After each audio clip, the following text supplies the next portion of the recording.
I got a lot of stories about the bar. I got stories all over the place about the bar. I got stories about Dad. When Dad opened in '33, he had people all over the place coming in the bar. I asked him a lot of questions because he was around during Prohibition. So I said, Dad, what was it like here? You know, he said, Georgie, he says, this place started up and down the street. There was at least 40 bars between High Street, up that way, up the other way, and all the way down and around. He says, and there was VJ Day, there was so much trouble going on in the bars. The cops came out at about 11:30 at night. They started right up around the corner shutting them down because there was fights all over the place. Then they went up here, up that way, Mechanic Street, up that way, came down here, shut this bar down about 11:30, 12. Then they went down to the square and shut up every bar down through there. By the time they were done, they had shut down 40 bars between 11:30 and 12:30, 1 o'clock, and they shut down the whole street in here. That was on VJ Day. That's a story he told me about. That's one of them about, but it went from that many bars to, I came to work for him in '66. Yeah. There was down to about, there might be 8, maybe 10 from that corner all the way down through that was still in existence. He was selling ice creams, what he was doing, you know. He was thinking that there was a lot of factories on this street, you know. And he says, it sounds like a good idea to open up a bar in the middle of 5 factories right on this street. And so him and his cousin opened up the bar. His cousin couldn't get his name on the liquor license because he'd been bought bootlegging across the St. Lawrence River. And Dad never got caught. He was never caught bootlegging, but Ruck was a silent partner when the two of them opened. And Ruck did a lot of the bartending, and Dad did. The two of them, they didn't even have to hire anybody, but they started it, and it was a success right away.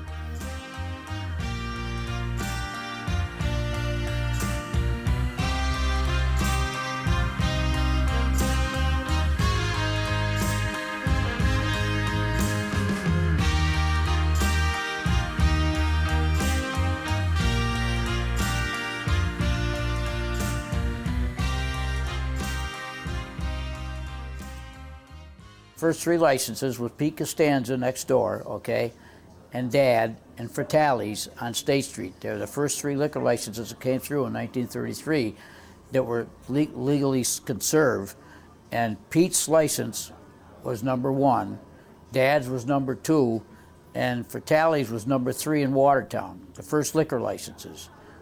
You know, but Pete moved off of that location, so right now this is the oldest license in. I don't know about the county, but I do know about Watertown. It's the oldest existing license because he put my name on the license in '68 and added it, but he didn't change it.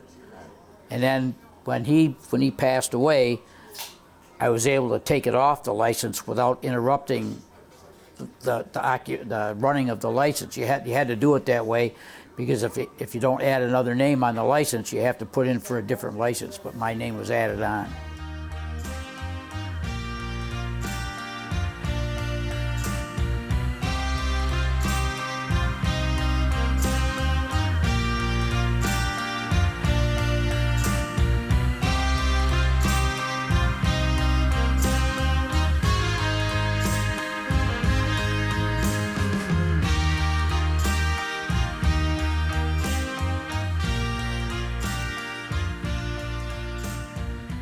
The atmosphere, the people, the bartenders, and most of all, George. Most of all, George. George and I are like this, and Jenny. Everybody looks forward to a good party. George puts on some good parties. The people are friendly. When they walk in the door, somebody's acknowledging them, somebody's speaking to them, they're not shunning them. And I think that makes a difference. You know, I mean, even when they come in with an attitude, before you know it, somebody's telling them a joke or introducing themselves and telling them a story. We come in here during the day and have so much fun, just play music and sing, and it's a nice little place. And we don't have the fights, we don't have the problems that you usually get when you get a big crowd.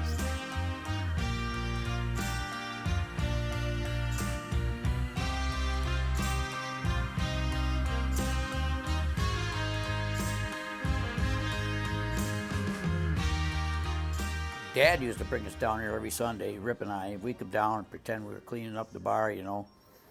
And we'd look all over the place and try to find money. And sometimes there's no money there, but then usually Dad would salt the bar, you know. And we'd be down sweeping. Rip and I would sweep up nickels and dimes off the floor, you know. And he had already thrown them there, see if we'd sweep up in them areas, you know. Dad set up the bar to get us to do the sweeping and made sure we did it. But we used to come down here when we were little.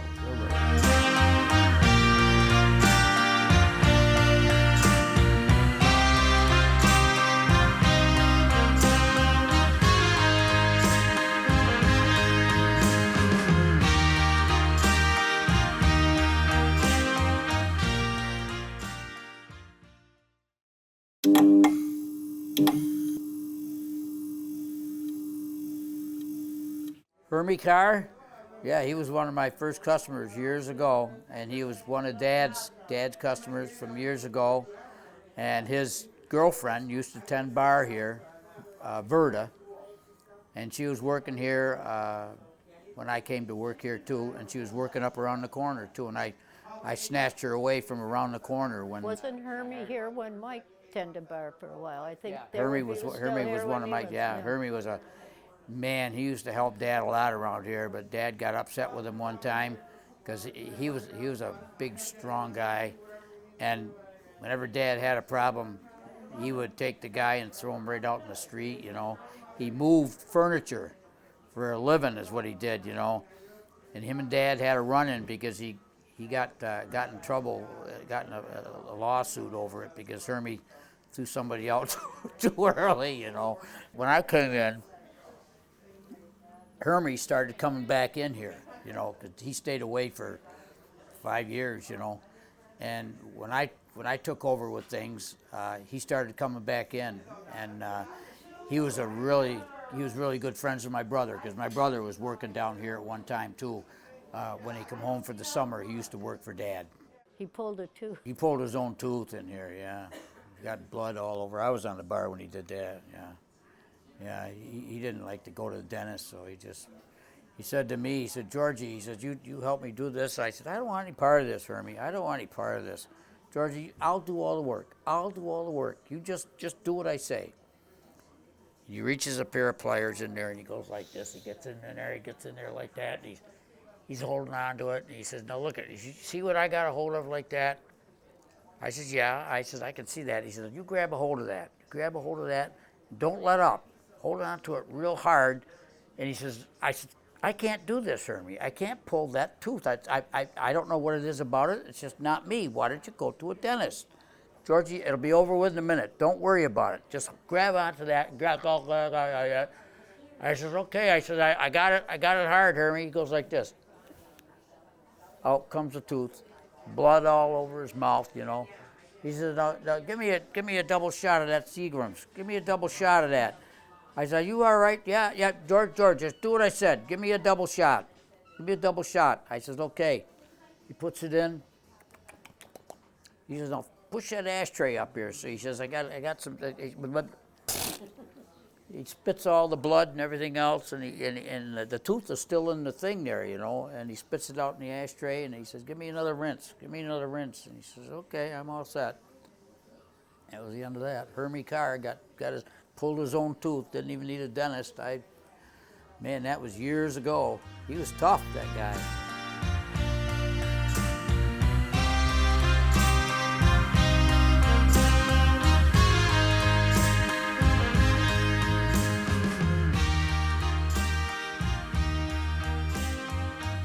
Down here, some guy gives me some static about a $5 bill. He said I ripped him off for a $5 bill behind the bar. So I got relieved, and I said to him, let's go out. He says, you still think I stole money off you? Let's go out and settle this, right? He outweighed me by 200 pounds, you know. I drove him up there. Blank parking lot up there, right? I just got out of the Navy, and I figured I was pretty tough, you know, but man, I got in that goddamn thing with him, and I said, man, I hit him 3 times in the face, and he never even flinched, you know. He come home with blood all over. The next thing I see is this gorilla coming at me. It's twice my size, and he gets a hold of me, and I can't even move. And I mean, I still remember his friggin' name. Then the next day, the guy come in, try to get served, and Dad wouldn't serve him. But I did do some damage to him because he had his hand all bandaged up, and he had a broken thumb. I think maybe I twisted his thumb, but I actually drove him to fight, and then I drove him somewhere else, because I knew him, and I just felt like a fist fight. I got the worst of that one, I'll tell you that. She took one look at me, and because I came to the door, we were living on Colorado Avenue. Yeah, I just come up to the door, and We had 3 kids then. yeah, I had 3 kids then. Yeah.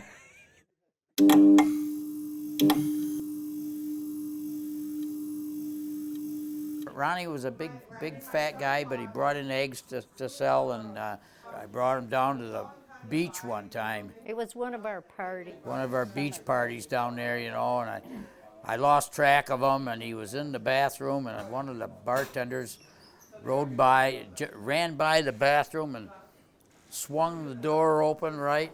And one of the other persons in cahoots snapped a picture of Ronnie in the toilet. I said, you people got to find something to do besides this. I can't believe I take my eyes off at a beach party.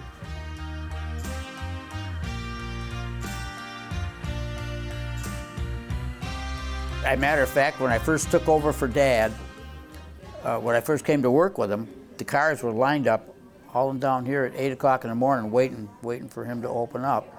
And that's what that woman took away from me when I caught her stealing. She just took the whole bunch of them right down. But the thing she did was she took them all down to Franklin Street, right? And Dad was yelling at me, and Georgie, you should have left her alone. I said, Dad, she was taking money from you, and I didn't like to see that.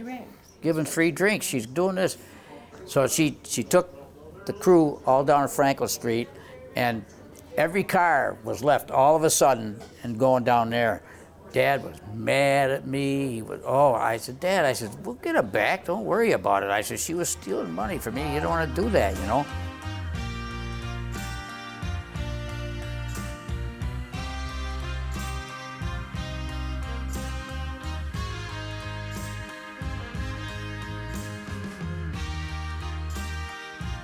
Right after I went into business with Dad, I was in there maybe 6 months, and I got a call that there was a fight in the front, and they broke the window out of the door.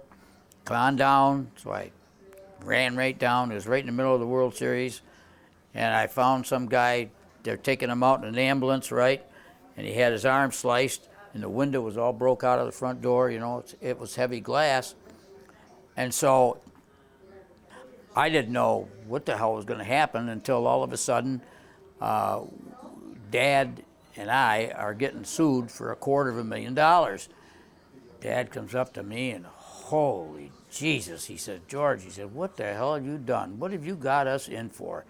He says, yeah, here, you've been working here for a year. I said, and I'm getting ready to get out, and I'm getting sued for $250,000. You're getting sued for $250,000. I've never been sued in my life. I said, look, don't worry about it. Let me give me some time to think here, Dad. Give me some time to think.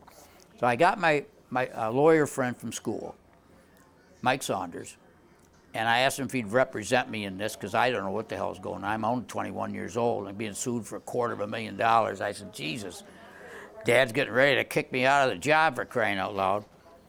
So he said, George, I'll handle it. Don't worry about it. You got nothing to worry about for a while anyway. Just relax. And he took care of everything for 2 or 3 years. Then he came to me and he said, George, he says, these people are getting on me pretty good. He says, we got to figure out what to do about this. He says, they say that they're suing you because there was no decal in the window. And he says, they're suing you because they were intoxicated and they were drinking too much. And when they celebrated, they broke the window, and that's why they want $250,000. I said, Mike, let me look around. Let me think about this. I said, this is 3 years. I said, this thing's been sitting over my head. Dad's been hounding the crap out of me every time he sees me. You know, what about? I said, I'll take care of everything, Dad. You know, I'll take care of it. And nothing went to him. Everything went to me, you know. And I kept wondering what the hell's going to happen.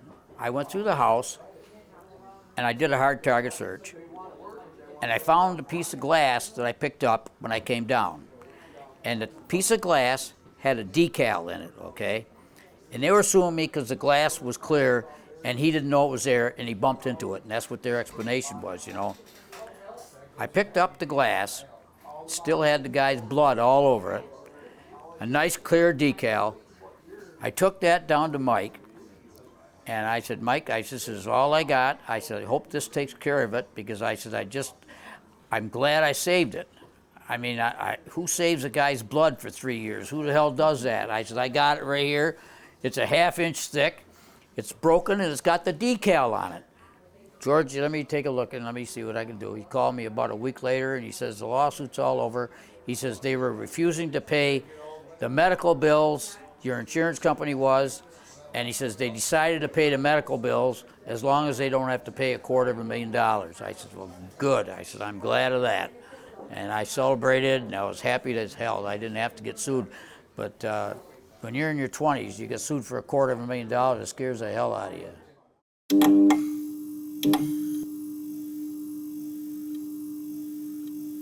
His name is George, but they always called him Poopy.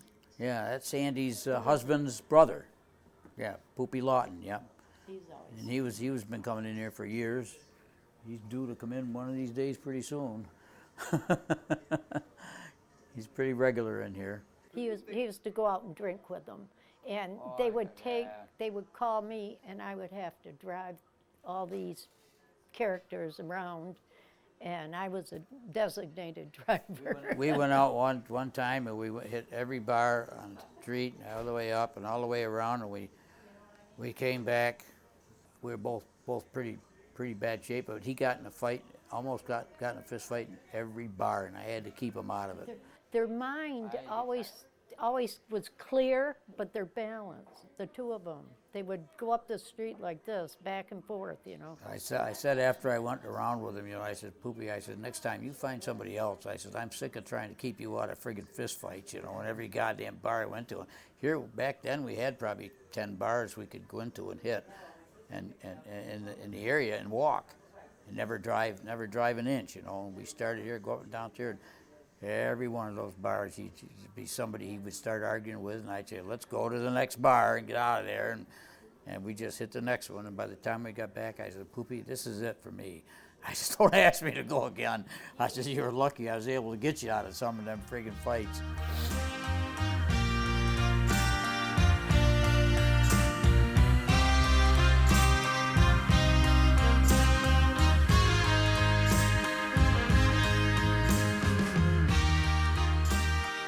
Time when Michael was a teenager, he decided to take a pinball machine that was over here in the corner, and it didn't do anything. So Mike says to his father, can I bring that out? I'll clean it up and bring it out. So Mike sets it out in the bar area, and before he says, yeah, I'll give you the money. You know, you can have the money you make off of it, because it wasn't working. Yeah. Mike it was packed with money. Mike, he says, you ain't keeping that. Yeah, he left it in the all he did was move the location. All he did is take it out of there, And put it cleaned there. it up Next and, week it brings in like $150. Mike says, money, money, money. I said, Mike, you're not keeping that money. I said, you're like 12 years old. I said, you can't have that money. I said, I'll put it in my pocket, I'll give it out to you. But I said, thanks for doing that. But I says, you're not getting $150 a week for a kid 12 years old, you know. I figured it wouldn't make any difference. That's all it was when it was. All he did was take it out of there, move it, and it brought in all that friggin' money. You know, he was good at that stuff. He was good. Yep. Michael really knew what he was doing, but I had no idea a move that simple from one place to the other would start bringing in that kind of money.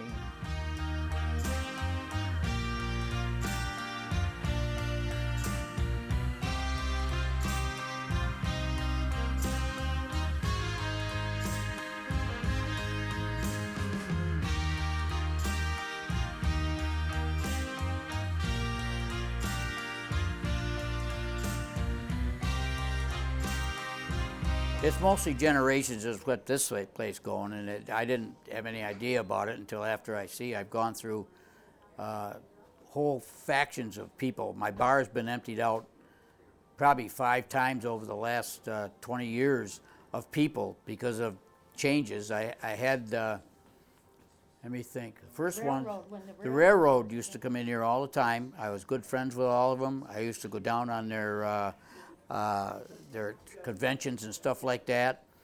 And a couple times, I would bring them down arms full of liquor, you know. And I would supply the liquor, and they would give me a free trip. And then one time, They used to jump off the train. they used to jump and come off the in. train and come in here and drink, and then they'd catch it going back that way, you know. But I told them one time, they said to me, George, you've been to the 3 days here, and we rented a cot for you, and you owe us $5 for the cot. I said, I what? They said, yeah, we have to pay 3 days. 3 days when we get out of here, that's $15. I said, I brought $100 worth of booze up here.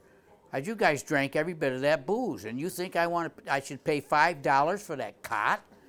I said, that's the last time I'm coming here. I said, you guys give me a whole different idea about your appetite for friends, you know. And so I had the railroaders all got moved, and they went down to Syracuse, I think. And then I had the break shop in here. And I lost the whole bar one summer from cancer. The whole bar. I had 10 or 12 of them in here.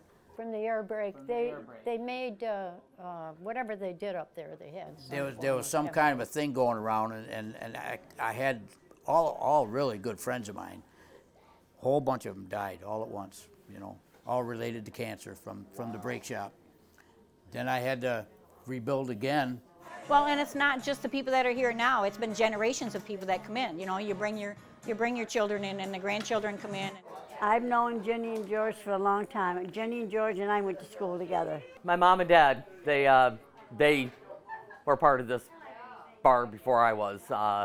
My mom, Pauline, and my dad, Bob Donato, they were coming into the place long before, you know.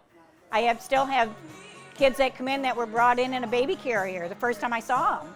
You know, and they're bringing their own kids in, and they're saying, you know, my grandmother came in here, or my dad worked here, and it's generation after generation. It's not a one-time stop and gone. They come back. I was able to keep people from generations when you have, I still have people in here that Dad was serving, not the people, but the people's family. Debbie works behind the bar. Sandy works for me. When I came to work here, Sandy's had 3 uncles that were coming in here, okay? Debbie had her grandfather was working in here where Dad came to work. Then her father was working in here, and I used to look at her grandfather, because he was still coming in, and her father, and I was tending bar in here, and I'd say, what holds these guys up? I says, they're in here from 8 o'clock in the morning. They're still in here at 10, 11 o'clock at night. They get up 3 times to go to the bathroom. I said, how do these guys exist? I mean, I could drink maybe 4 or 5 bottles of beer, and that was too much for me, you know. But these guys could drink a case of beer without even blinking. Sandy's family, when I came in, the Lawtons were all good customers, hard drinkers, and I inherited generations almost, you know, because I get the kids, I get the parents, then I get the kids, then I get the kids' kids. And I've been here long enough to sustain it, you know. I didn't even think back when I first went in, but I've worked on trying to treat people right, mostly, and that's what brings them back in. And people that working for me, and I've had a lot of them that haven't, you know, because they're gone, you know. But I've had a lot of them that have, and they know how to treat people, and it's important that you keep treat people well behind the bar, you know. And it's hard in a business when you have alcohol. And it happens that they clash every once in a while, but it's never been damaging to me. So yeah, I mean, everybody knows everybody. We come in here during the day and have so much fun, just play music and sing, and it's a nice little place. George and Ginny, the relationship we have with them, it's not an employee-employer relationship. We're family. He's the best boss I've ever have and ever will work for. He doesn't treat you like an employee. He doesn't treat you like you're paid your family. I don't know what it is that makes it so different and special other than George himself. And it's the things that he does. He comes across like he's a tough guy, but he's a pussycat. And he does things for people they don't even know he did. And it'd be the same people that'd be ditching him afterwards, but he never says a word. I just appreciate them for keeping the place open, keeping it running, and he's very accommodating. I mean, whenever he comes in, he buys the bar around, no matter who's in here, and they're wonderful people. They really are, and always the first ones to stand up and do a celebration of life for somebody that might have passed or to hold a benefit. Somebody gets sick and needs something, he's the first one to reach out. And to have the people in the bar reach out too. We've done benefits, we've done every year we do something for a contribution for something or somebody, if it's somebody personal that's in the bar or their family. One of my customers there, he's gone now, but we raised pretty near 10 grand one time for this guy out at the bar. Yeah, Sandy did it. We had people all over the place, and they had fundraise, different ways to make money. We did it all in one day. We raised pretty near 10 grand for Jones To help pay for hospital bills and stuff like that. And we got a jug behind the bar for his sister-in-law right now, And Sandy's real good friends with the Joneses. But yeah, that's for his wife now. His wife is in the hospital. He is a person that will give anybody a chance, and it usually works out for him. He gives people a chance that nobody else will. Merritt was a good customer for years, and he had a lot of girlfriends. You held a fundraiser. He lost his eye with a. His eye, lost an eye. We held a fundraiser for him. We got him a new glass eye. Yep. We had a fundraiser for him out back. Yep. They love us just as much as we love them. No, I can't say nothing but good things about George. His wife is magnificent. I think the world of Jenny. We learn as bartenders through the years that she's going to have the last say. George is the one that sets all the rules. But if she wants something done, it gets done. If she wants it done this way, it's going to be that way. And that's the way it should be. It's not just George and Jenny, it's the entire family.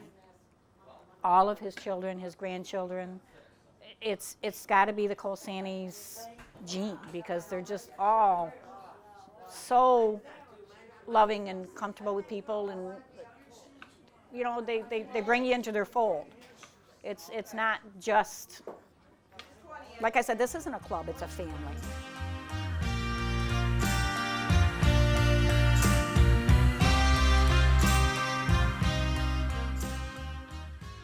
I had to change the dead wall and take a live wall. So I said memory. that's my live wall up It there. should See, be.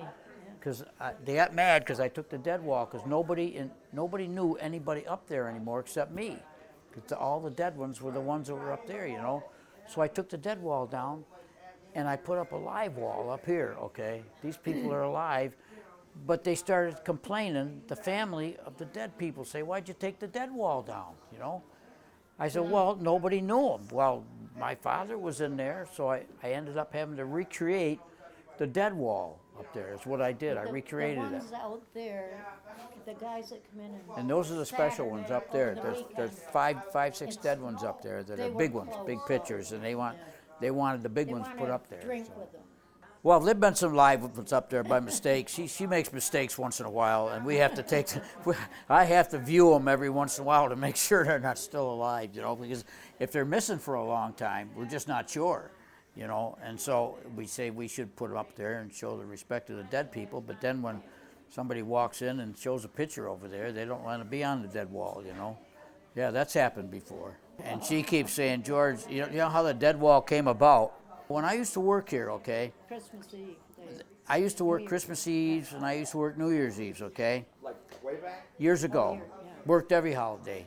And I had to work them because nobody else would, So Christmas Eve was the day they bring up the dead, The dead rise Christmas Eve.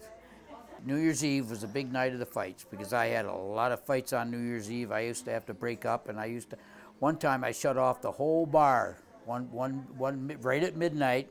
One guy tipped over a bottle of beer over here, right? And it spilled on the table. One other guy got mad at him for doing it, and the next thing you know, the whole back room was fighting. I come out, and that's the busiest time. New Year's Eve at midnight is when everybody's drunk, they're spending money, and the money starts to roll in after 12 o'clock, you know? So I'm out here, and I see the goddamn fist fights going on, and I start breaking them up 2 or 3 at a time, and the next thing I know, I've shut off 18 people, right? And I'm raising my voice, I'm yelling the top of my goddamn lungs, and I says, you out of here, you out of here, you out of here. And I opened up the goddamn door like I was 8 foot tall. I swung the door open. 18 people filed right out the door at 5 minutes after 12. And I walked out, and there was 3 people left at the bar. And somebody says to me, did you just see what you did, George? I says, yeah, I did it without thinking. I says, they're all gone, and we got nobody here on New Year's Eve. Nobody here. And I said, boy, but that's the 2 nights, and the dead walk on Christmas Eve, because they all talk about the dead. So I said, from now on, we're going to take a slideshow, and instead of everybody talking about the dead, we're going to put a picture up every 5 minutes of a different dead person, so they can change and think about somebody different dead. I said, I'm going to get a slide viewer, and I says, that way, we'll do it that way. She said, George, you can't do that. That doesn't have any class. That has no class at all. I said, I don't know about class, but I said, I'm just tired of having people rise on the dead on Christmas Eve. And so I said, this is what I'll do. I'll get a bunch of people, and I'll put them in a frame, and I'll put them up. And I said, then we'll have the dead wall. You can't call it the dead wall. You got to call it the memory wall. I said, well, I won't call it anything at all then. I said, we'll just put it up. So that's how the dead wall came. And it's been up there ever since. And you notice it's still called that. It's the dead wall, that's what it is. And people come in and they were ignoring it, but they still want to see it. And I had to bring it back. I tried to do away with it, I couldn't. So I had to bring it back.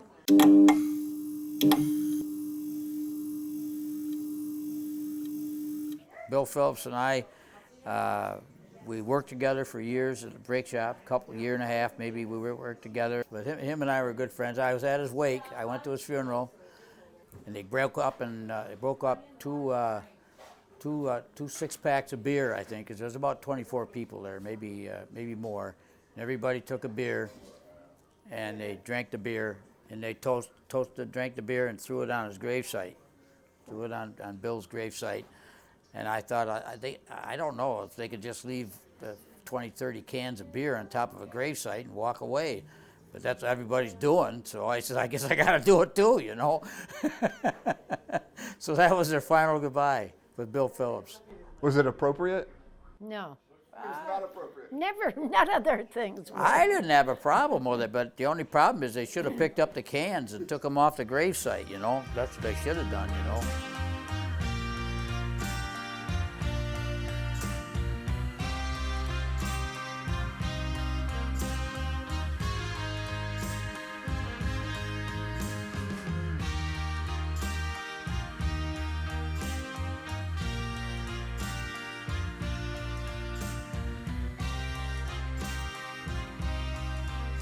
In 2004, they stopped smoking in bars.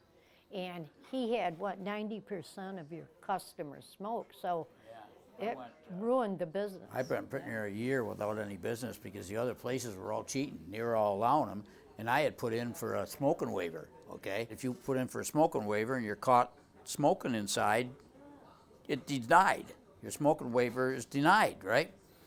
And I made sure nobody smoked in here, and I waited a year without hardly no income because all the other bars were allowing it, okay?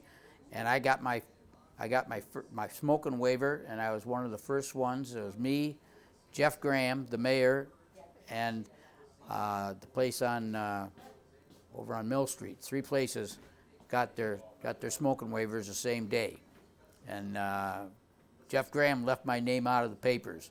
He did it on purpose because it looked like he was the only one, and the place over on Mill Street. But I did get mine, and that's once I got the smoking waiver, I started them in there. This is still the longest one because Jeff Graham did some renovating on his smoking room, and when he tried to get it back, they wouldn't give it back to him because he had made some changes to it. And that was one of the small prints. Mine has stayed exactly the same. Nothing's changed except paint. Even the tables are all the same. Nothing changes around here, you know. And so mine is still in existence. The place over on Mill Street burned down, so he lost his. But those were the first 3 in Watertown. First 3 in Watertown. And the only ones that are still in existence. Someday, I never advertised it because I knew if I ever put an ad on there, anti-smoking people would be in here and shut it down. It still could happen tomorrow. I had it as a laundromat to get some money in there. You could come in and do your laundry in there. And I got a big spread in the paper about it. Suds and Suds Laundromat. First day I was opening, right? Got the girls all excited, and they're all excited about doing it, right? And so I come in, and the first girl that does her laundry in there, she's a regular customer. She's excited about getting involved because the newspapers are down here and everybody's taking pictures. And so I come down in the middle of it, and I look around, and I see posted on the back bar a girl's underpants. I said, what the hell is going on here? I said, you got the newspaper coming down here, and you got a pair of girls' underpants behind the bar. I said, Joni, what the hell? I think it was Joni was her name doing that. Oh, I was just taking fun of it. I was making fun. I took her pants, her underpants, and put them up. I said, get them underpants down before the newspapers gets in here. You can't post a pair of underpants in a laundromat. I said, you can't do that. She pulls them down off the bar, and I think the newspaper's in here about 15 minutes later. They just got them down, you know. You girls, I said, I'm trying to bring in more business. I'm trying to afford more things. I've gone 2 years without any business, and you're posting underpants behind the bar?